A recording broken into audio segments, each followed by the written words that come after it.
വിഷ്ണു ശാലിനിയുടെ ഇന്നത്തെ എപ്പിസോഡ് ആരംഭിക്കുമ്പോൾ ആദ്യം കാണിക്കുന്നത് വിഷ്ണുവും സത്യഭാമയും കൂടി സംസാരിക്കുന്നത് ഒളിഞ്ഞു നിന്ന് കേൾക്കുകയാണ് വാതിൽക്കൽ സുസ്മിത. അതേസമയം അത് കണ്ടുകൊണ്ട് വരികയാണ് പ്രീതി.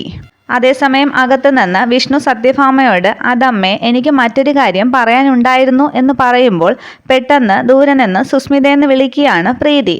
അത് കേട്ട് പെട്ടെന്ന് സുസ്മിത തിരിഞ്ഞു നോക്കുന്നു. ഒപ്പം വിഷ്ണുവും സത്യഭാമയും നോക്കുന്നു. എന്താ ഇവിടെ എന്ന് ചോദിച്ചുകൊണ്ട് പ്രീതി അടുത്തേക്ക് വരുമ്പോൾ സുസ്മിത പറയുകയാണ് ഞാൻ ആൻറ്റിയെ ഭക്ഷണം കഴിക്കാൻ വേണ്ടി വിളിക്കാൻ വന്നതാണ്. പ്രീതി പറയുകയാണ് പക്ഷേ എനിക്ക് തോന്നിയത് സുസ്മിത ഇവിടെ ഒളിച്ചു നിൽക്കുന്നതായിട്ടാണല്ലോ. അതേസമയം വിഷ്ണുവും സത്യഭാമയും അത് ശ്രദ്ധിക്കുമ്പോൾ സുസ്മിത പറയുകയാണ് ഞാൻ എന്തിനാ ഇവിടെ ഒളിച്ചു നിൽക്കുന്നത്, എനിക്കും ആൻറ്റിക്കും ഇടയിൽ ഒരു ഒളിത്തവും ഇല്ലല്ലോ. അല്ല പ്രീതി എന്താ ഇവിടെ എന്ന് ചോദിക്കുമ്പോൾ പ്രീതി പറയുകയാണ് ഞാനും അമ്മയെ ഭക്ഷണം കഴിക്കാൻ വേണ്ടി വിളിക്കാൻ വന്നതാണ്, എങ്കിൽ വാ നമുക്ക് ഒരുമിച്ചിരിക്കാമെന്ന് സുസ്മിത പറയുന്നു. അതിനുശേഷം സുസ്മിത പറയുകയാണ് പ്രീതി പോയി ശാലിനിയെ കൂടി വിളിക്കാൻ നോക്ക്, പാവം ഒറ്റയ്ക്ക് അവിടെ ഇരിക്കുകയായിരിക്കും. അന്നേരം പ്രീതി കളിയാക്കുകയാണ് എന്തൊരു ഒലുപ്പീരാണ്, ശാലിനിയുടെ ക്ഷേമം അന്വേഷിക്കുന്ന ഒരു പുണ്യാത്മാവ്. പിന്നീട് പ്രീതി ഒന്നും പറയാതിരിക്കാൻ വേണ്ടി പ്രീതി എന്ന് വിളിക്കുകയാണ് സത്യഭാമ. അന്നേരം പ്രീതി പറയുകയാണ് ഓ ഇനി ഞാനൊന്നും പറയുന്നില്ല, ഞാൻ ശാലിനിയെ കൂടി വിളിച്ചുകൊണ്ട് വരട്ടെ, വാ നമുക്ക് കഴിക്കാമെന്ന് പറഞ്ഞ് സത്യഭാമ വിഷ്ണുവിനെയും കൂട്ടി പുറത്തേക്ക് ഇറങ്ങിയിട്ട് സുസ്മിതയെയും വിളിക്കുകയാണ് വാ നമുക്ക് കഴിക്കാം മോളെ എന്ന്. അന്നേരം ഒന്ന് ആലോചിച്ച് സുസ്മിത പറയുകയാണ് എനിക്ക് ഹാൻഡ് ഒന്ന് വാഷ് ചെയ്യണം ആൻറ്റി. അന്നേരം സുസ്മിതയുടെ ഭാവമാറ്റമൊക്കെ ശ്രദ്ധിക്കുകയാണ് വിഷ്ണു. ആൻറ്റി ഉപയോഗിക്കുന്ന അതേ ഹാൻഡ് വാഷ് തന്നെയാണ് ഞാനും ഉപയോഗിക്കുന്നത്, ഞാനിപ്പോൾ നോക്കിയപ്പോൾ അത് തീർന്നു പോയി, തൽക്കാലം ആൻറ്റിയുടെ വാഷ്റൂം ഞാനൊന്ന് ഉപയോഗിച്ചോട്ടെ എന്ന് ചോദിക്കുകയാണ് സുസ്മിത. അതിനെന്താ മോള് കൈ കഴുകിയിട്ട് വാ എന്നും പറഞ്ഞ് പോവുകയാണ് സത്യഭാമ. അന്നേരം സുസ്മിതയെ ഒന്ന് അടിമുടി നോക്കുകയാണ് വിഷ്ണു. എന്നിട്ട് വിഷ്ണു മുന്നോട്ട് നടക്കുന്നു. സുസ്മിത അകത്തേക്ക് കയറുന്നത് നോക്കി നിൽക്കുകയാണ് വിഷ്ണു.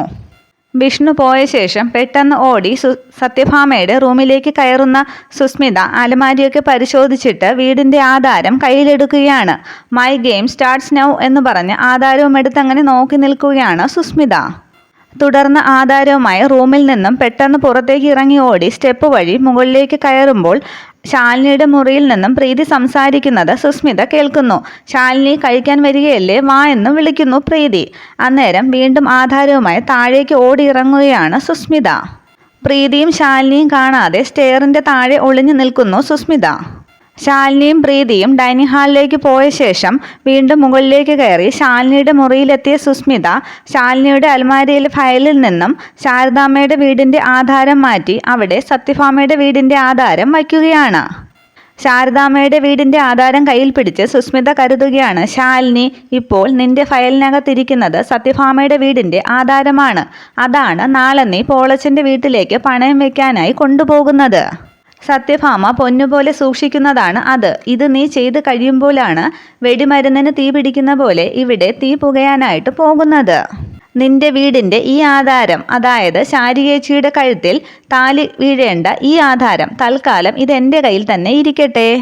അപ്പോൾ ആ കാര്യം കംപ്ലീറ്റ് ആയി. നിനക്ക് നിന്റെ ചേച്ചിയെ കല്യാണം കഴിപ്പിച്ചു വിടണം അല്ലേടി. പണ്ട് ആ ചേച്ചിയുടെ കാര്യം പറഞ്ഞാണ് നീ വിഷ്ണുവേട്ടൻ്റെ തോളിലേക്ക് തൂങ്ങിയത്. സുസ്മിതയ്ക്ക് ജീവനുണ്ടെങ്കിൽ ഈ ആയുസ്സിൽ നിന്റെ ചേച്ചിക്ക് ഞാൻ മംഗല്യഭാഗ്യം ഉണ്ടാക്കില്ല. താലി കഴുത്തിലുണ്ടെങ്കിലും നിന്റെ ജീവനും ഈ വീട്ടിൽ ഞാൻ തുലയ്ക്കും. താലി കൊരുത്ത മാലയല്ല, കണ്ണീര് കൊരുത്ത മാലയാണ് നിങ്ങൾ 3 പെണ്ണുങ്ങളുടെയും കഴുത്തിലേക്ക് വീഴാൻ പോകുന്നത്. അത് ഇടുന്നതോ ഈ സുസ്മിതയും എന്ന് പറഞ്ഞ് അങ്ങനെ പദ്ധതി വിജയിച്ച സന്തോഷത്തിൽ അങ്ങനെ നിൽക്കുകയാണ് സുസ്മിത. തുടർന്ന് കാണിക്കുന്നത് റൂമിൽ കട്ടിലിൽ ആലോചിച്ചിരിക്കുകയാണ് ശാലിനി ആലോചിക്കുന്നത് നാളെ പോളച്ചനെ കാണുമ്പോൾ അയാൾ പണം തരുമോ അല്ലെങ്കിൽ ശാരികേച്ചിയുടെ കല്യാണം നടക്കില്ലല്ലോ എന്നൊക്കെ ആലോചിച്ച് വിഷമിച്ചങ്ങനെ ഇരിക്കുന്നു ശാലിനി. അതേസമയം റൂമിലേക്ക് വരുന്ന വിഷ്ണു ശാലിനി വിഷമിച്ച് ആലോചിച്ചിരിക്കുന്നത് കാണുകയാണ്. വാതിൽക്കൽ നിന്ന് കുറേ നേരം ശാലിനിയെ നോക്കിയ ശേഷം വിഷ്ണു കരുതുകയാണ് പാവം പോളച്ചൻ നാളെ പണം കൊടുക്കുമോ ഇല്ലയോ എന്നൊക്കെയാണ് പാവത്തിൻ്റെ സംശയം. അതിനുശേഷം അകത്തേക്ക് കയറി വാതിലടയ്ക്കുകയാണ് വിഷ്ണു. ശാലിനി വിഷ്ണുവിനെ ശ്രദ്ധിക്കാതെ ഇരിക്കുമ്പോൾ അടുത്തേക്ക് വന്ന് ചുമച്ചൊക്കെ കാണിക്കുകയാണ് വിഷ്ണു. എന്താണെന്ന് ശാലിനി ചോദിക്കുമ്പോൾ വിഷ്ണു പറയുകയാണ് തനിക്ക് എന്തെങ്കിലും പ്രശ്നമുണ്ടോ. എന്തു പ്രശ്നമെന്ന് ശാലിനി ചോദിക്കുമ്പോൾ വിഷ്ണു പറയുകയാണ് അല്ല ഇയാൾക്ക് എന്തെങ്കിലും പ്രശ്നമുണ്ടോയെന്ന്. ഉണ്ട്, ഇയാൾ തന്നെയാണ് ഇപ്പോൾ എൻ്റെ പ്രശ്നമെന്ന് പറഞ്ഞ് കട്ടിലിൽ നിന്നും ചാടി എഴുന്നേൽക്കുന്നു ശാലിനി. ഞാനോ എന്ന് വിഷ്ണു ചോദിക്കുമ്പോൾ ശാലിനി പറയുകയാണ്, അതെ ഇയാൾ തന്നെ. എന്തെങ്കിലും പ്രശ്നമുണ്ടോ ഇല്ലയോ എന്നൊക്കെ ചോദിച്ച് എൻ്റെ പുറകെ നടക്കുന്നത് തന്നെയാണ് എൻ്റെ ഇപ്പോഴത്തെ പ്രശ്നം. അതിനിപ്പോൾ ഞാനെന്ത് ചെയ്തെന്നാന്ന് വിഷ്ണു ചോദിക്കുമ്പോൾ ശാലിനി പറയുകയാണ്, ഒന്നും മിണ്ടാതിരിക്കാനായിട്ട് ഞാൻ എന്താണിപ്പോൾ തനിക്ക് തരേണ്ടത്? എടോ, ഇയാൾക്ക് എന്തെങ്കിലും പ്രശ്നമുണ്ടെങ്കിൽ അതെനിക്ക് പൂ പറിക്കുന്ന ലാഘവത്തോടു കൂടി ചെയ്തു തീർക്കാവുന്നതേ ഉള്ളൂ. അന്നേരം വിഷ്ണുവിനെ കളിയാക്കി ശാലിനി പറയുകയാണ്, ഇയാൾ പൂ പറിക്കാനൊന്നും നിൽക്കണ്ട. എനിക്ക് എന്തെങ്കിലും പ്രശ്നമുണ്ടെങ്കിലേ ഞാൻ തന്നെ അങ്ങ് തീർത്തോളാം. ഇയാൾ തൽക്കാലം പോയി കിടന്നുറങ്ങാൻ നോക്കുമെന്ന് പറയുമ്പോൾ ബെഡിൽ നിന്നും ഷീറ്റും തലയിണമൊക്കെ എടുത്ത് നിലത്ത് വിരിച്ച് കിടക്കുകയാണ് വിഷ്ണു. അതിനുശേഷം ശാലിനിയും കിടക്കുന്ന വിഷ്ണു ശാലിനിയെ നോക്കുമ്പോൾ തിരിഞ്ഞു കിടക്കുകയാണ് വിഷ്ണു. അതിനുശേഷം ശാലിനി ഉറങ്ങിയ ശേഷം വീണ്ടും ശാലിനിയെ തന്നെ നോക്കുന്നു വിഷ്ണു. അതിനുശേഷം എൻ്റെ ചെല്ലക്കുട്ടി എന്ന് പറഞ്ഞ് ഫ്ലൈയിങ് കിസ്സൊക്കെ ശാലിനിക്ക് നേരെ എറിയുകയാണ് വിഷ്ണു. അതിനുശേഷം വിഷ്ണു കിടന്നുകൊണ്ട് തന്നെ ശാലിനിയും ചേർത്ത് സെൽഫി എടുക്കാനായി ശ്രമിക്കുന്നു. അത് കിട്ടുന്നില്ല കറക്റ്റായിട്ട്. പിന്നീട് എഴുന്നേറ്റിരുന്ന് വീണ്ടും നോക്കുകയാണ്. കുറെ ശ്രമിച്ചിട്ടും ശാലിനിയുടെ മുഖം ക്ലിയർ ആകുന്നില്ല. കിട്ടുന്നില്ലല്ലോ എന്ന് പറഞ്ഞ് മുട്ടിലിഴഞ്ഞ് ശാലിനിയുടെ ബെഡിൻ്റെ അടുക്കലേക്ക് വരികയാണ് വിഷ്ണു. അതിനുശേഷം ശാലിനി ഉറങ്ങിയോ എന്ന് കൈവച്ച് വീശി നോക്കുന്നു. ഉറക്കത്തില എന്ന് ചിരിച്ചു പറഞ്ഞുകൊണ്ട് ക്യാമറ ഓണാക്കുകയാണ് വിഷ്ണു. അതിനുശേഷം ശാലിനിയോടൊപ്പം സെൽഫി എടുക്കുന്നു വിഷ്ണു. പിന്നീട് ശാലിനിക്ക് മുത്തം കൊടുക്കുന്നതായും സെൽഫി എടുക്കുകയാണ് വിഷ്ണു. കുറെ സെൽഫി എടുത്ത ശേഷം അവിടെ ഇരുന്നത് കൊണ്ട് തന്നെ ഓരോ ഫോട്ടോയെ നോക്കുകയാണ് വിഷ്ണു. കൊള്ളാം എന്നൊക്കെ പറഞ്ഞ് ഓരോരോ ഫോട്ടോയായി നോക്കി അങ്ങനെ രസിക്കുകയാണ് വിഷ്ണു.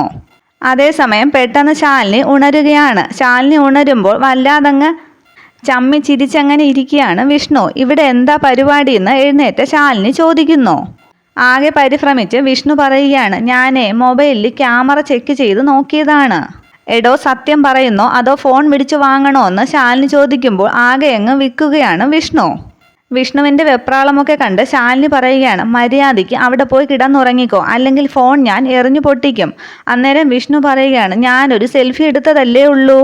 തൻ്റെ ഒരു സെൽഫി എന്ന് പറഞ്ഞ് പല്ല് കടിച്ചു പിടിച്ച് ശാലിനി പറയുകയാണ്, തനിക്ക് സെൽഫി എടുക്കണമെന്ന് അത്രയ്ക്ക് നിർബന്ധമാണെങ്കിൽ ബെഡ്റൂമിന് പുറത്തു പോയി നിന്ന് എടുക്ക്.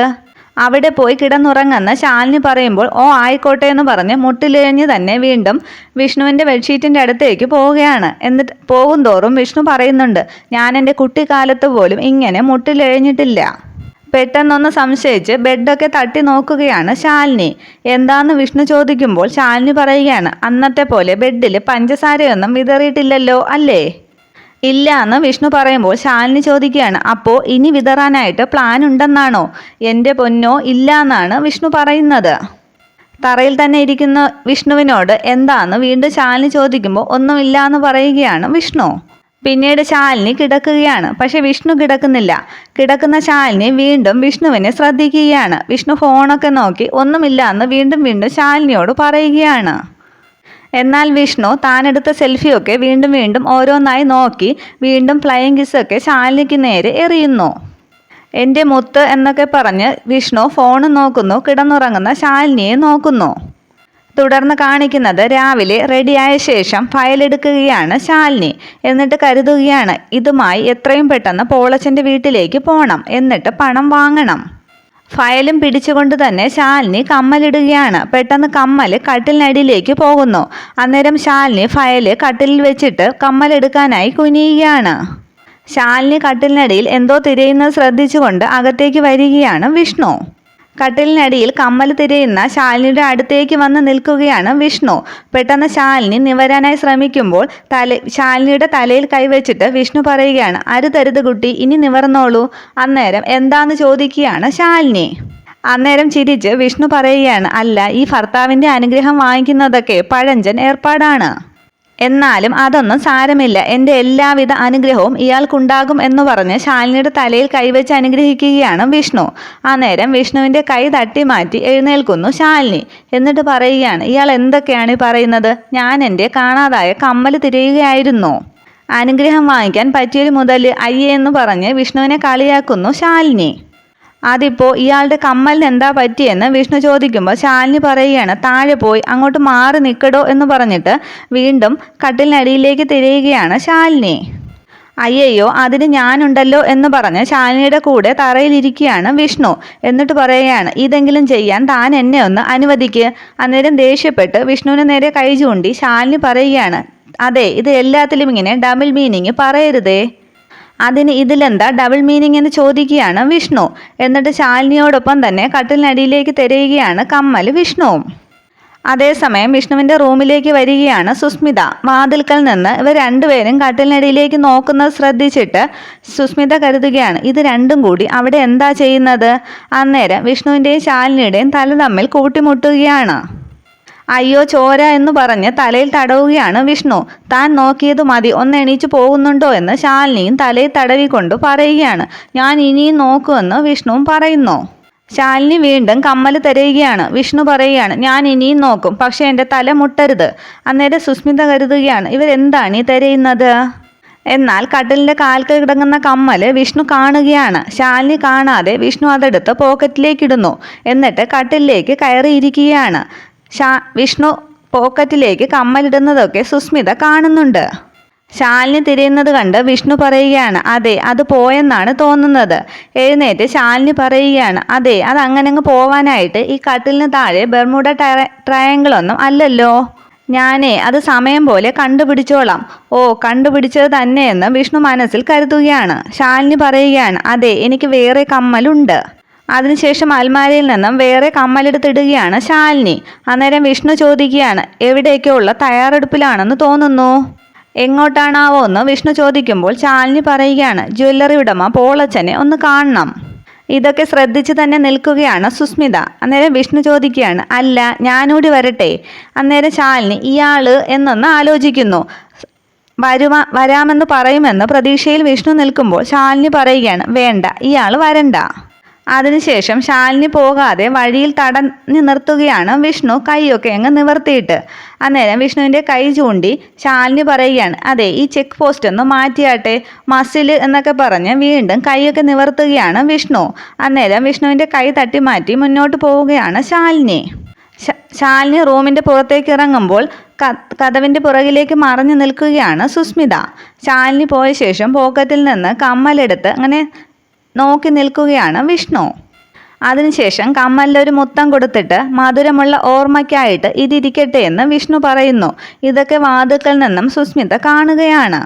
നാളെ ഒരിക്കൽ ശാലിനിയുമായിട്ട് ഒന്നിക്കുമ്പോൾ ഇതെനിക്കൊരു കുഞ്ഞു തമാശ എന്ന് പറയുകയാണ് വിഷ്ണു. അതിനുശേഷം പോളച്ചനെ വിളിക്കണമല്ലോ എന്ന് പറഞ്ഞ് പോളച്ചനെ ഫോൺ ചെയ്യുകയാണ് വിഷ്ണു. ഫോൺ എടുത്ത് ആരാന്ന് പോളച്ചൻ ചോദിക്കുമ്പോൾ വിഷ്ണു പറയുകയാണ്, ഞാനാണ് സത്യഭാമയുടെ മകൻ വിഷ്ണു. ഈ പാവങ്ങളെയൊക്കെ ഓർമ്മയുണ്ടോയെന്ന് പോളച്ചൻ ചോദിക്കുമ്പോൾ ഉണ്ടെന്ന് പറഞ്ഞിട്ട് വിഷ്ണു പറയുകയാണ്, അതെ ഞാൻ പറയുന്നത് ശ്രദ്ധിച്ച് കേൾക്കണം. ശാലിനി എന്നു പേരുള്ള ഒരു കുട്ടി ഇപ്പോൾ തന്നെ കാണാനായിട്ട് അവിടെ വരും. ശാലിനി എന്ന് പോളച്ചൻ ചോദിക്കുമ്പോൾ വിഷ്ണു പറയുകയാണ്, അതെ ശാരദാമ്മയുടെ മകള്. വീണ്ടും ഏത് ശാരദാമ്മയെന്ന് ചോദിക്കുമ്പോൾ വിഷ്ണു പറയുകയാണ്, എടോ കുടുംബശ്രീ ശാരദാമ്മ. കുടുംബശ്രീ ശാരദാമ്മയെ എനിക്കറിയാം, അവരുടെ മകളാണോ വരുമെന്ന് പറഞ്ഞത്? ആ കുട്ടിയുടെ കയ്യിൽ വീടിൻ്റെ ഒരു ആധാരമുണ്ട്. അത് വാങ്ങി വച്ചിട്ട് ആ കുട്ടി എന്താണ് ചോദിക്കുന്നതെന്ന് വെച്ചാൽ അത് കൊടുക്കണം. പിന്നെന്താ, സത്യഭാമയുടെ മകൻ വിഷ്ണുമോൻ ഒരു കാര്യം പറഞ്ഞാൽ അതിനപ്പുറമുണ്ടോയെന്ന് ചോദിക്കുകയാണ് പോളച്ചൻ. ഇത് കേൾക്കുന്ന സുസ്മിത താൻ ആധാരം മാറ്റിയ കാര്യമൊക്കെ ഓർക്കുകയാണ്. അപ്പോൾ ശരിയെന്നാ പറഞ്ഞ പോലെയെന്നും പറഞ്ഞ് ഫോൺ വയ്ക്കുന്നു വിഷ്ണു. സുസ്മിത കരുതുകയാണ്, വിഷ്ണു ഏട്ടാ നിങ്ങളിപ്പോൾ വിളിച്ചു പറഞ്ഞത് ശാലിനിക്കല്ല എനിക്കാണ് ഉപകാരമായത്. വിളിച്ചു പറഞ്ഞത് സത്യഭാമയുടെ മോനായതുകൊണ്ട് ശാലിനി ചോദിക്കുന്നത് കൊടുക്കും പോളച്ചൻ. പിന്നെന്താ നടക്കുന്നത് കണ്ടോ എന്നൊക്കെ ആലോചിക്കുകയാണ് സുസ്മിത. അന്നേരവും പോക്കറ്റിൽ നിന്ന് ശാലിനിയുടെ ഒരു കമ്മലെടുത്ത് അത് കുലുക്കിയൊക്കെ നോക്കി ചിരിച്ച് ഉല്ലസിച്ച് നിൽക്കുകയാണ് വിഷ്ണു. ഇത്രയുമാണ് നാളത്തെ എപ്പിസോഡ് വിശേഷങ്ങൾ. റിവ്യൂ പറയുന്നതിനിടയ്ക്ക് കുറച്ച് നെറ്റ് പ്രോബ്ലംസ് ഒക്കെ വന്നതുകൊണ്ടാണ് അവിടെ ഇവിടെയുമൊക്കെ ചെറിയ രീതിയിൽ മിസ്റ്റേക്ക് വന്നത്. എല്ലാവരും ക്ഷമിക്കണം കേട്ടോ. അടുത്ത റിവ്യൂ നമുക്ക് നന്നായി ചെയ്യാം. റിവ്യൂ ഇഷ്ടമായെങ്കിൽ ലൈക്ക് ചെയ്യുക, കമൻറ്റ് ചെയ്യുക. Okay, thank you.